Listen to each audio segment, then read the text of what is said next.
Good afternoon, everyone. I am Michelle Adams, Senior Director of Transfer Admission at Elmhurst University, and I am also on the Transfer Advisory Council for IACAC and on the subcommittee for this Transfer Summit. So welcome. Thank you for joining us for our session.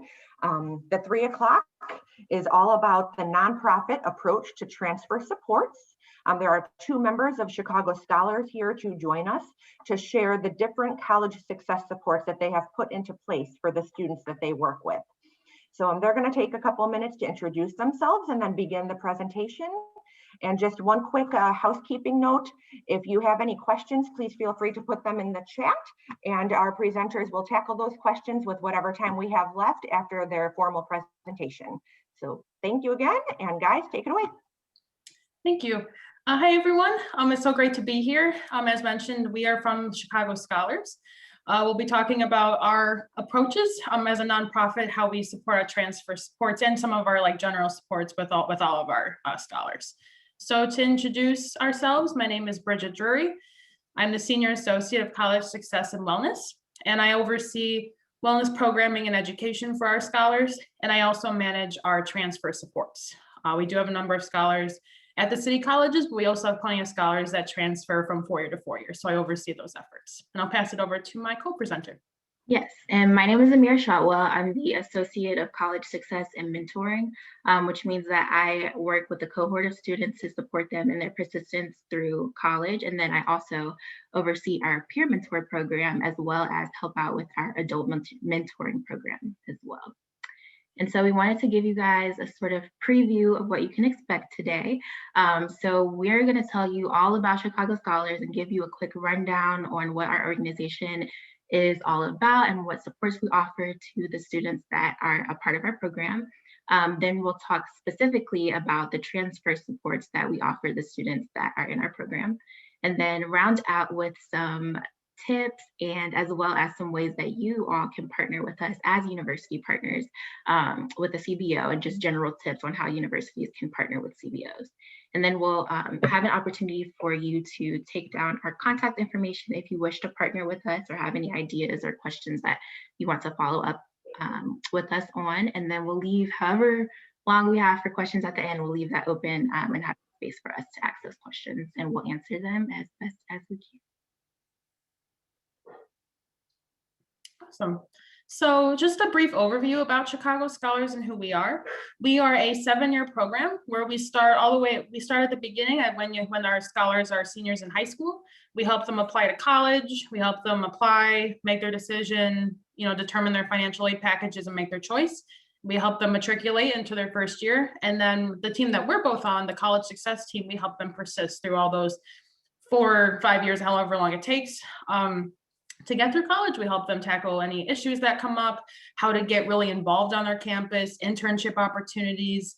And then we also help them in the couple of years after they graduate, getting those postgraduate opportunities of basically the whole college life cycle. We provide scholars with one-on-one support, and we help them choose the right school for them that is both financially and personally applicable to them. Our student population is first-gen low or low income. So with that comes their own sets of challenges that we work with our students to support. So we help them choose their best school through our college counseling model that follows a match fit and financial fit structure. We emphasize that when they're seniors in high school, but we've really been trying to be plugging that in when we're helping transfer scholars as well. We also, as mentioned, we provide leadership development opportunities all across all tiers of the program. And just some statistical overview, we right now serve about 580 high school seniors, over 2,800 college scholars, and then we have about over 1,200 alumni who have graduated since the class of 2013. And right now we have an 83% who complete their bachelor degrees within the 6-year mark. Yes, which is great. And so our programming has 3 phases. So the first phase is pretty much what it sounds like. So it's called College Access. And so this phase begins the summer prior to a scholar's senior year of high school. And so during this time, our scholars are attending monthly workshops, talking about leadership development. They're also paired with a college counselor who is there to guide them through our match fit and financial fit philosophy in choosing their best college that they can go to. And then they're also placed in a cohort model. And so the cohort model is really just scholars who are also going through the program, who are also in high school.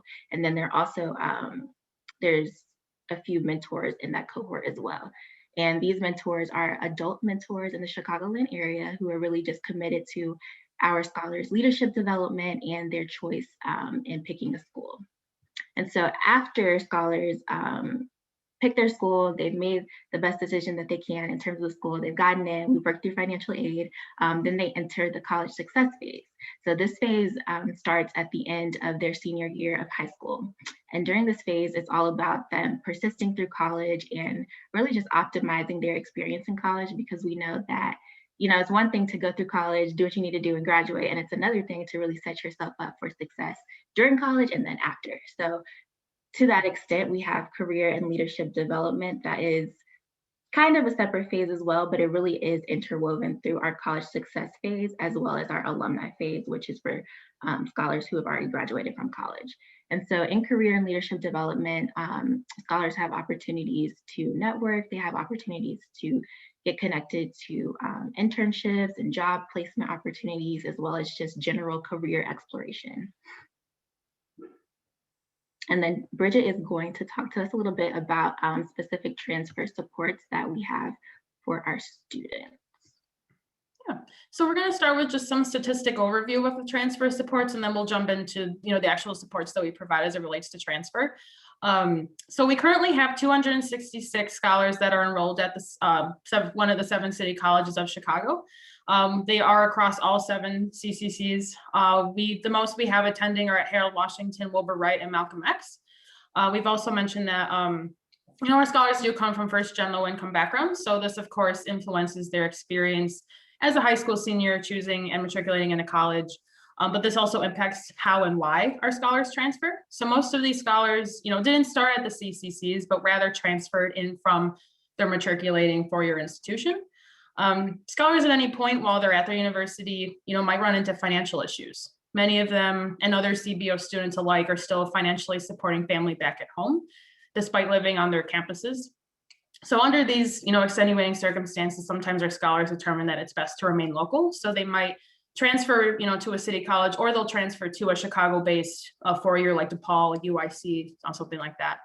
So as you know, as you can see, about 5% of our scholars actually do matriculate from high school to a 2-year. So that's probably about 25-ish scholars per class year.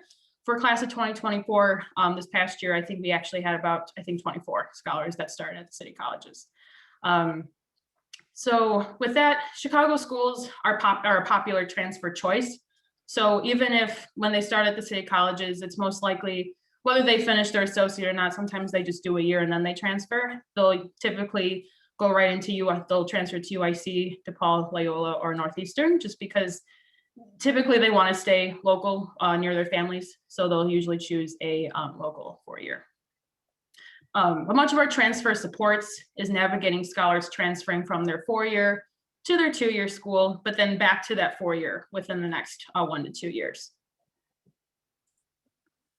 And so speaking of supports that we have for our scholars in general, all of which are available to scholars who choose to transfer, we just wanted to talk to you all about some of the supports that we offer our college scholars. So every scholar is paired with a team with contacts, which is just a person who is a team member on our team, depending on their school's location. So if they're in New York, they might be paired in my cohort. If they attend a city college school, then they might be paired with Bridget or I as we split those schools. It really just depends on their whatever school they go to. And so this person is a great person for them to talk to and think through why they're wanting to transfer, if a transfer is a good idea at this time in their leadership journey, at this time in their school's journey, and then also thinking about what supports do we have that we can connect them to make sure that that transfer is a very smooth process. And so in addition to having a team member that they can directly talk to, we also have an opportunity for scholars to have access to emergency funding through our Lifeline grant.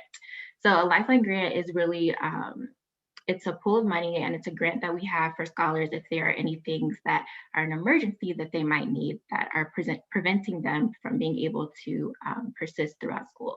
So one example that we like to give is that if a scholar, when we were in person, so if a scholar is wearing glasses and they break their glasses and they're not able to see for class, that is clearly an inhibitor to their education. And so we might be able to fund them for getting a new pair of glasses. And then COVID specific, sometimes scholars are using computers in a computer lab at their school, or they might be able to rent a laptop from their school's library. But then once they're coming back home, because of COVID and they're working remotely, they might not have access to a laptop. So we're able to connect them to those resources too. And if we don't have them available, we might be able to give them some funding for a laptop. Now, things that are very like transfer specific, scholars might use Lifeline in order to pay for transfer fees, release of their transcripts, or if they are owed a small balance, or if they owe a small balance to their university that they need to pay down before they're able to even transfer, we might be able to help them with that as well.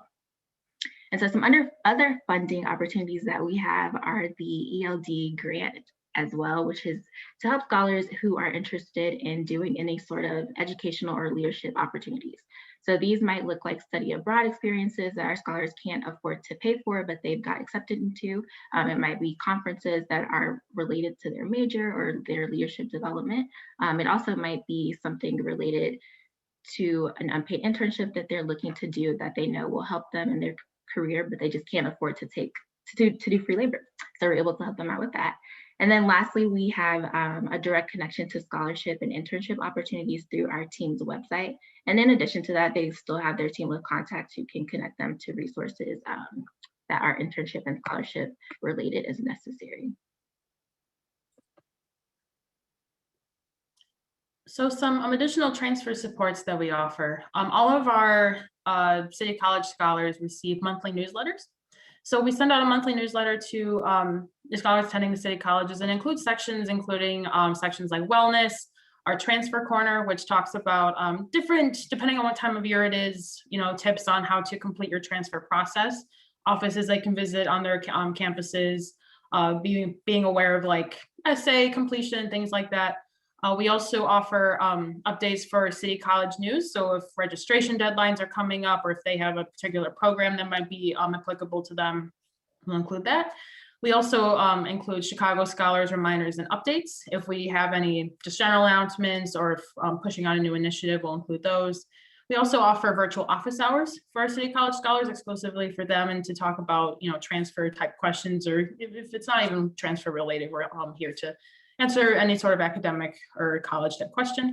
And then we also include a lot of professional development opportunities, where if we know of any local or now virtual internship or scholarship or career development opportunity they can take advantage of, we'll include those. And that tends to be pretty popular as far as where our scholars are clicking in those kinds of engagement pieces. So depending on, the engagement with our newsletter is pretty good depending on what time of year it is, but typically they're very much interested in whatever scholarship or career opportunities that we list. As far as wellness, we incorporate wellness into our scholar supports. So although our staff we do not provide clinical services, we do have the ability to make referrals. So if we have a scholar that might need some counseling support, facing some sort of insecurity, we do utilize NowPow, which is a community referral platform that has a wide variety of resources within Chicago. We can refer scholars for support in things like housing and rental assistance, food insecurities, and several other types of categories. And we also plug wellness into our regular programming. So when we're working with our graduating seniors, or any other career development type workshops, we usually plug in wellness topics like, what does holistic wellness look like while you're in college? Why does emotional intelligence matter? Where can they find these mental and physical health supports on their campus? We try to push our city college scholars to utilize the counseling centers at their respective colleges and things like that. But we also do have social media campaigns. Last May, we did a week-long mental health awareness month campaign on Instagram, encouraging scholars to share their methods of self-care. Right now, we're in the middle of our Random Acts of Kindness campaign. where scholars are tagging us on Instagram and sharing us how they're showing their acts of kindness and COVID safe. Yes. And then thirdly, programming and engagement. We've done several programming events for scholars who are intending to transfer. And so this past October, we recognized National Transfer Student Week with Instagram posts, including transfer tips. And Bridget and I also hosted a transfer one-on-one webinar so scholars could come to if they had any questions about transferring. And just commonly asked questions that we get in terms of scholars who are looking to transfer is really about where do they start? What classes will transfer and how will they know those classes will transfer to the next institution that they're intending to go to? Who do I talk to? And just general questions about, I don't know where to start. I'm confused. I know I want to transfer, but I have no idea where to begin that process. And so we're there available to them to act as, not as an advisor, but as a guider and a connector to resources. And in addition to National Transfer Student Week, excuse me, we also offer office hours for scholars to sign up to throughout the year. So it really doesn't matter when they're looking to transfer. We'll always be available for them to talk through these things, but we had an intensive dedicated week during National Transfer Student Week for those supports. And then lastly is mentoring. And so scholars in their first year of college have access to two different sorts of mentoring opportunities. So if you think back to when we were talking about the college access phase, when they were in a cohort model and everyone shared a few mentors, in College Success, they're paired one-to-one with an adult mentor. So this is someone that they've had a good relationship with in the past year as they were applying to school, and they thought that maybe this is someone that I want to connect with one-on-one during my years of college. And so during their first year of college, they're meeting monthly. They're talking about leadership development. They're talking about things relating to persistence. And sometimes in that, we hear back from mentors that scholars are looking to transfer. And mentors might not necessarily have all the resources that they need to support scholars, but they're really great thought partners in thinking about when is the best time to transfer? What are the things that I'm looking for in the next school that I'm trying to go to so that I can mitigate the issues that I'm having in my current university? And what is really the factor and the reason why I'm looking to transfer? And so in addition to that, in addition to having a year two mentor, scholars can also have a peer mentor. So this program is a little bit different because it's not required. It's more of a program that our scholars can opt into. And so it's not only a leadership opportunity for upper class scholars that are already in school, but it's an opportunity for our freshman scholars to be able to connect with someone that is actually on their campus or that is at a near peer institution. So pre-COVID, these relationships were mostly in person. And so if a scholar attends the same school as their peer mentor, they're meeting monthly in person, which is a little bit different from the year two mentor who they're meeting with virtually. And so a peer mentor is also a great person for our scholars to have in terms of transfer supports to really help them think about, are they really looking to transfer and like what schools they're looking to transfer to? And when we do have scholars that are looking to transfer to other schools or universities, we're able to usually connect them to a peer mentor as well to talk through what it's like to be on that campus and what sort of things they might be looking for so that they can make a great informed decision. So now we'll be jumping into the CBO and university partnerships portion. So the types of partnerships that we currently have, how we partner with four-year institutions and other colleges, as well as how we collaborate with the city colleges as well. And then how maybe suggestions on how if your university is interested in partnering with a CBO like us. So jumping into our first tier of partnerships, we currently have a platinum partnership tier that we currently have 40 platinum partners. And these are schools that are committed to meeting our scholars of full or most of their financial needs. So the financial agreement only applies to the high school students, but our transfer scholars who choose to attend a platinum partner school still have access to the designated liaison and have regular check-ins with them. Really a great resource for sense of community, building campus community and seeing what else is available to them. Of course, finances are always on top of the list for our scholars as far as those resources, but we've also found that when our designated contact person is involved in the first generation office or the TRIO office, it tends to really plug them into campus involvement opportunities. And it also creates a great segue that if the liaison is a first generation office director program, they are able to kind of give that automatic plug into the program where our scholars do tend to fall in that population. One of those examples is Georgetown is one of our Platinum partners, and their Platinum partner liaison is in the first gen office. So that's a great segue for our scholars. But yeah, this partnership does go beyond just the admissions office and beyond the financial aid office. It really is a great opportunity for scholars to take advantage of other resource offices on campuses and things like that. And then we also have our on-site partners. So if you've heard of us before, you probably know about our on-site college and leadership forum. Our program is designed for our scholars to enter the 4-year universities, but we do have a population of scholars who do choose the community college route, and we're there to support them through that process. And if they do choose to matriculate through community college, we do have our counselors do support them and the same ways as they would with a 4-year, and we do present them all of the options. But with that said, we do have 193 college partners who do attend onsite. And if you're not familiar, onsite is we have this every year. Back in 2019, before COVID hit, we did have this at Navy Pier. This last year it was virtual, but it is just an opportunity for our scholars who have applied to all of these colleges to have one-on-one interviews with them. They usually have about 5 admission interviews, and some schools do offer same-day admissions and same-day merit as well. But these are the ways that we currently partner with colleges, and we would love to strengthen our partnership structures as it specifically relates to transfer supports. And we are currently working and establishing contacts in transfer advising offices that we can refer scholars to directly.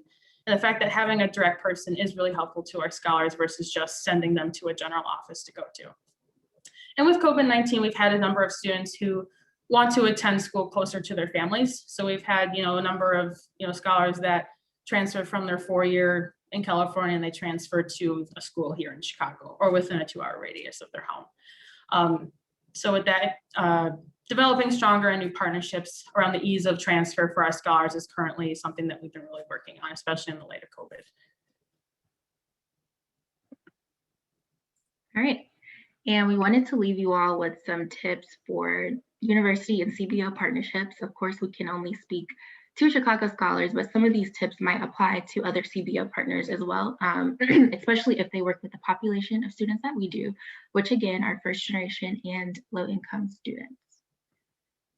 So some considerations for working with our population of students is that financial aid, all right? Like, we're just gonna say it. So to no surprise, a sense of belonging on campus really does help to increase retaining a student. However, one of the biggest indicators that we see on persistence constantly is the ability of our scholars to really afford the school that they go to. So it's pretty simple. It's not rocket science. If our scholars can't afford to go to your university, then they're probably going to transfer out to a university that's more affordable to them. And we often see that it's not because a scholar doesn't feel a sense of belonging on campus. It's not because a scholar isn't very active or involved on campus. It's really just because they can't afford to stay. And as a first generation college student, that's very discouraging to be like, I belong at this university and this is the school that I wanted to go to for years, and I just can't stay here because I can't afford it, because my financial aid package wasn't really representative of what my family can afford. So one thing that we would like to put on the table is to consider how your financial aid office prioritizes students who are the first in their family to attend college. Are there specific grants that you can provide to this population that exceed maybe what you've been providing in the past? Do they have access to a library of donated books for students to donate to and borrow from to alleviate the burden of having to pay for books? Are there more flexible payment plan opportunities and work study opportunities that directly feed into career trajectories that scholars are looking to enter into? All of those sorts of things are things to keep in mind as we're supporting this population of low income and or first generation students. And so the other thing is to offer flexibility with financial transfer requirements. And so what we mean by this is that if there's a policy that a scholar or student has to have a balance of 0 before they're able to transfer into another university, maybe rethinking that policy and seeing if there's a different amount that can be negotiated where it's a little bit more manageable, or maybe a payment plan that can be put in place in order for students to be able to transfer to the university that's the best fit for them. And other things that can alleviate financial burden can be if your school has printing, for instance. If scholars need to print their homework or print their readings for class because they don't have access to a laptop that they can bring around, it might be a good idea to have a designated place on campus where these low income and first generation students can have access to free printing. I know that was something that was very helpful for me in school, was having that opportunity. And that's something that's really small. If your office has a printer, you can cap however many prints they can have for a semester or quarter, but it goes a really long way. And so just thinking about things that can alleviate financial burden, but we also would talk a little bit about creating a sense of belonging as well, but we'll talk about that a little bit later. And then some other things is to establish an office or point person for first generation and low income students. And this is pretty much where the sense of belonging comes in. And so this can be a place for other first gen and low income students to gather, to just talk or to do homework together. It can be simply a point person that's already in an office that exists. And that point person can be someone that's just really good with working with this population of students that the students can come to talk about things that are going on campus, and maybe some things that they would like to see implemented, because who best to ask what sort of things might need to be changed to make sure that these students are feeling a sense of belonging than students. So it's a great place to really start those relationships and start to cater to the students that fit this sort of population. And in addition to that, the last thing that we would really like to see you all consider is how your institution can demystify the transfer process. So remember that this is a population of students that's the first in their family to go to college, so they might have a hard time transferring to your school after doing so much work to get into the current institution that they're in. And so what ways can your university demystify the transfer process to, one, make it easier for more students that are very capable and wanting and willing to be very active on your campus? What ways can you demystify the process to make it a little bit easier for them? And then lastly, where will you showcase that you offer support? Like, where are you showcasing that these supports are available? Where are we showcasing that these supports are happening and when? And then to that point, that's kind of where we're asking to step in terms of like partnership. Like, if you partner with us, then maybe that's a way that we can get that information out to students as needed. And I see that someone's raised their hand. We'll be done in a second, and then we can answer questions, but please keep that in mind. But we got one more slide. So yes, so how can you best collaborate with CBOs? So the first thing, and I think the main and most important thing, is to establish a point of contact that we can direct our scholars to for transfer supports. So this can be a transfer advisor that you already have in place. It doesn't need to necessarily be a new person, a new office, a new opportunity. It can really just be someone that you already have in place that you can give that contact information to Chicago Scholars or to another CBO, so that when we do have scholars that are looking to transfer to your university, we can connect them with that person. Because it's a lot easier to be like, oh, you can talk to Bridget, rather than being there's a general office that you can go to find someone to talk to. And not only does that help strengthen a relationship between CBOs and your university, but it also ensures that maybe that student likely will be able to transfer successfully to your school and learn some more things and make sure that they have everything aligned so that they can persist throughout however long they're staying at the university. And some considerations for this in particular is to consider that this person is really good with working with a diverse population of students with experiences that are similar to our students. So again, someone that's good with working with low income, first generation, minority students. These students might also be new parents or may have done the military before. So just being able to speak to a lot of different sorts of experiences that students might have that might not necessarily be the traditional student that you tend to work with. And yeah, I think that's the biggest thing for that point. Secondly, to establish articulation agreements for students who attend city colleges. Now, we know there's a lot of work that's been done in place with this, and I'm putting this here because it's been very helpful. It's really helpful when we're able to have our students who are at city colleges to be able to direct them through a pathway that's very clear cut and that really will help them persist to the school that they transfer to. So if your school doesn't have an articulation agreement with the city colleges, this is something that we know would be really helpful for the students that we work with, to ensure that that transition is very seamless and that there's a clear-cut pathway for them once they do transfer. And the last thing is hosting workshops for transferring that CBO students and potentially parents can attend. So these workshops could really, I guess they don't necessarily have to be transferring, but speaking about transferring, it could be a workshop that you're hosting that we can connect our scholars to. So I think this goes back a little bit to the point of having a point of person, that's contact that we can reach out to, so that when you are having these sorts of programming, they can let us know so that we can make sure our scholars attend.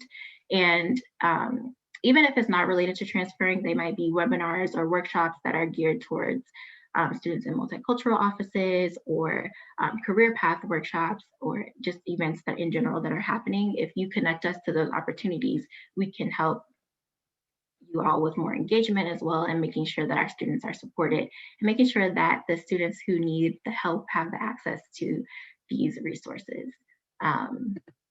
So those are some ways. And I will say I included parents in here because one thing that might be unique or not to other students is that our first generation and low income students might have a very close relationship with their parents, and we want to make sure that their parents are very involved in the process as well. And so that's something that we like to do when we're asking our students to attend these counseling sessions while they're going through choosing their school. We always want to make sure the parent is involved. And I know that's a little bit different when students are in college, but if there's something that feels applicable to parents being involved, especially during that first year, then that's something that we would also ask you all to think about as well. So I'm going to pass it off to Bridget, and then we'll have plenty of time. I think we have about 10 minutes left for questions, but I'm going to pass it off to Bridget to wrap us. So we included our contact information for partnership inquiries. We do have a senior manager of college partnerships, Allie, who's happy to take anyone's information if you want to send potential like partnership questions or collaborations. And then if you have any questions about the content specifically today, and as far as our college success supports, you can email us. That is our email, and then our social media at the bottom. But at this point, I will leave this slide up if anyone who wants to take it, but I see we do have a question. We can start, and then we can also go from there.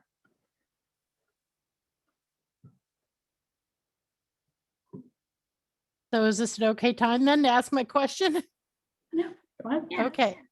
Okay. So, because the questions in the chat box, most of them were for me, but so I just want to say, I appreciate you presenting today, but I got to say, without trying to be confrontational, I'm really distressed by your presentation because you seem to be approaching transfer almost solely as when a student starts at a 4-year and can't make it and transfers out. And that is does not reflective of transfer students in Illinois. We have the highest in the nation rate of transfer student bachelor degree completion, where the student starts at a community college and intentionally takes a transfer pathway. We have invested years and hundreds of thousands, if not millions of dollars, putting transfer structures in place for those students. I didn't hear any of them mentioned. I'm just really confused by this. Even your slide that was listed transfer supports had only things on it that would support any student, like a newsletter and a wellness and I'm not getting a feeling here from you two that you know much about transfer in Illinois. And it just distresses me because that's my whole world is transfer in Illinois. So and that's what I do and what most of us here do. So I wish you could tell me something specific to successfully planning for transfer with your first generation low income students who intentionally start at a community college. And now I'll shut up. Yeah, absolutely. So thank you for those thoughts and reflections. As I mentioned earlier in the session that, we are specifically a program for students that are interested in coming into our program because they want to attend a 4-year school. So that's why we put a lot of thought and energy into those sorts of initiatives. But, we do have scholars that, do express interest in attending a community college, and we'll help them with that as well with our college counselors. But with our transfer supports, we did recognize National Transfer Student Week, where we also hosted a transfer webinar. We've hosted that twice a year. We do bring in have office hours for our students to come and plan their transfer, pointing them in the right direction. We do have several contacts at the city colleges where we point them into the transfer center. And we do, help them with their application, and we do, just whatever their scholars want, we do present them with all of the information. But, when whatever fits their needs best. But like I mentioned, our program is, when they are in high school, for students interested in the 4-year university part. Right. I guess I wish that you got that you can have a goal of attending a 4-year university starting at a community college.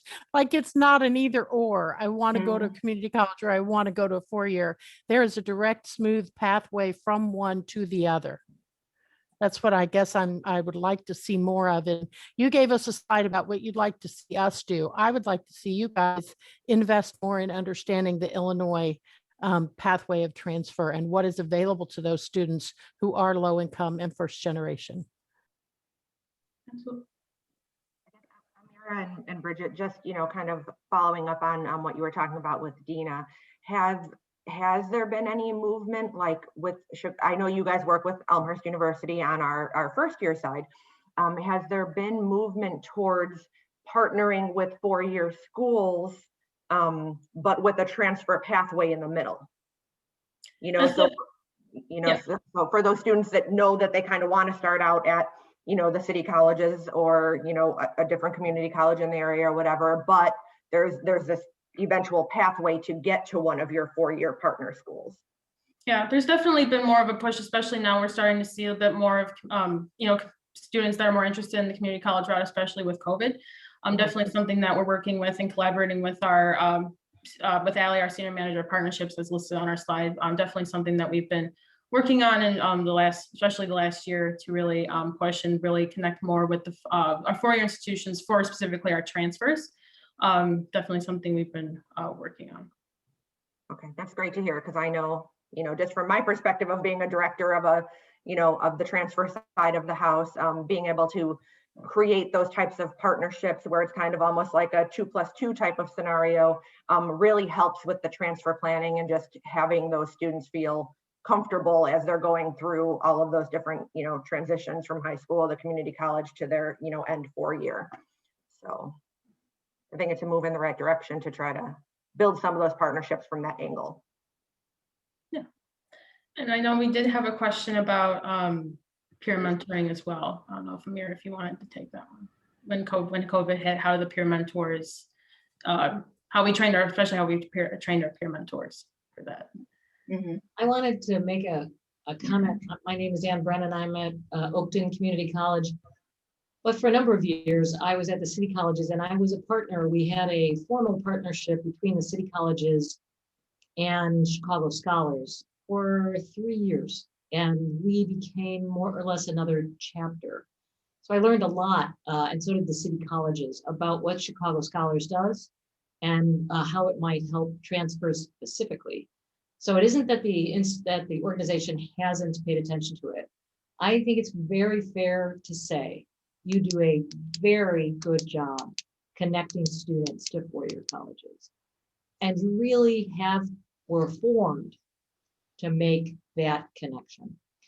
And Dina's point of view about you're not talking to students about maybe you want to go to the 2-year college as a choice that your organization pushes students toward. That's really not what's going on in Chicago Scholars.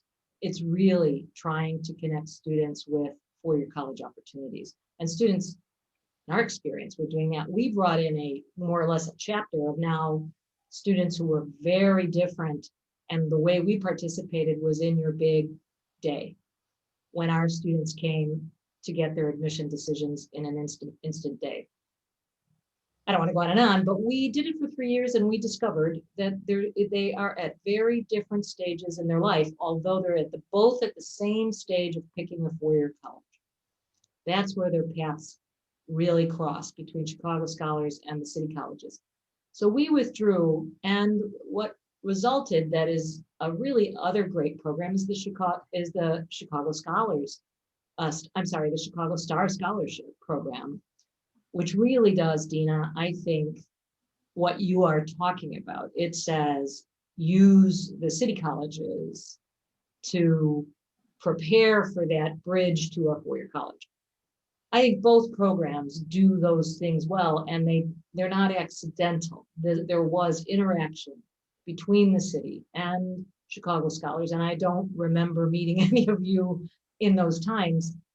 And so it was probably about 6 years ago, maybe more. I don't know if anybody from the city is on there, but I admire Chicago Scholars. I think they do a great job. I just don't think they're intended.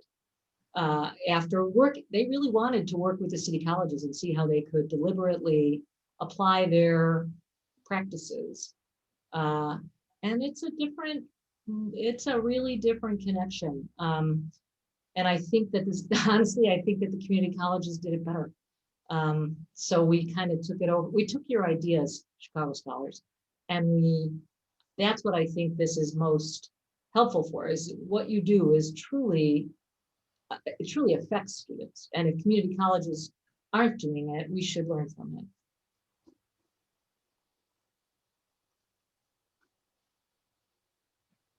Thank you.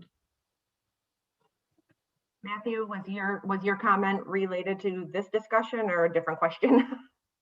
It was a different question. Okay, you want to shoot real quick with your question, and then we'll jump into these couple that are in the chat. Yeah. So just on a more organizational standpoint, where does your funding come from for that grant for giving the students the extra funds if they need it? Because I'm really interested in that, the idea of paying off of the leftover tuition at a college that they used to go to be able to transfer to another one, because I know that that's an issue that we run into, not being able to get official transcripts unless you paid. So do you run mostly off philanthropy? Are you working with the colleges? Are you working with alumni?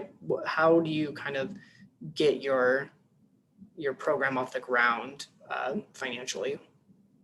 Where we get our funding from at an organizational level. Yeah, from definitely philanthropy. We do work with other organizations that, provide funding for us to utilize, like for Lifeline, like the emergency funding that we talked about. We do a number of campaigns, Giving Tuesday and things like that. Amira, I don't know if you have anything to add to that regard as well. Yeah, and I think for different sort of funds like Lifeline and ELD, they might tap into different funds that we have that are used specifically for those things, but I can't speak to exactly where those funds are coming from.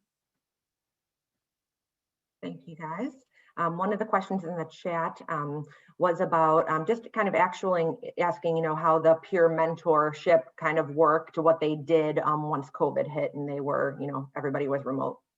Yeah. So, every campus kind of handled it differently. So some students are actually on campus, but for the most part, we are asking the pairs to meet virtually when they can. And so it looks a lot like the Year 2 Mentor program, where scholars are meeting with each other via text, via FaceTime, via Zoom, pretty much like we're doing now. I'm just doing everything virtually. So the program is still up and running. It's just moved more virtual for those pairs. Thank you. All right, next one. We're just going to rapid fire for the last couple minutes here.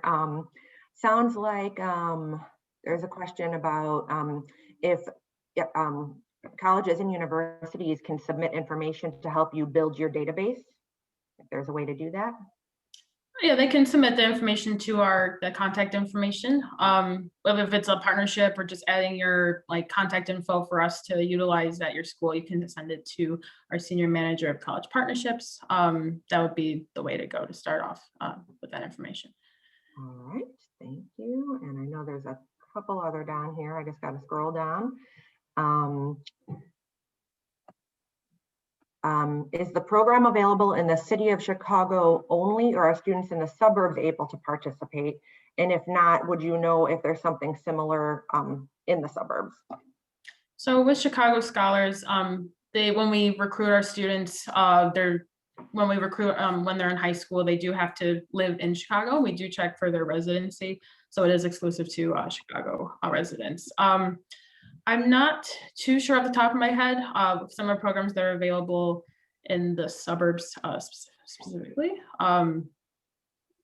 So I don't have an exact answer for that top of my head. I don't know who, Anna, looks like you asked the question from Moraine.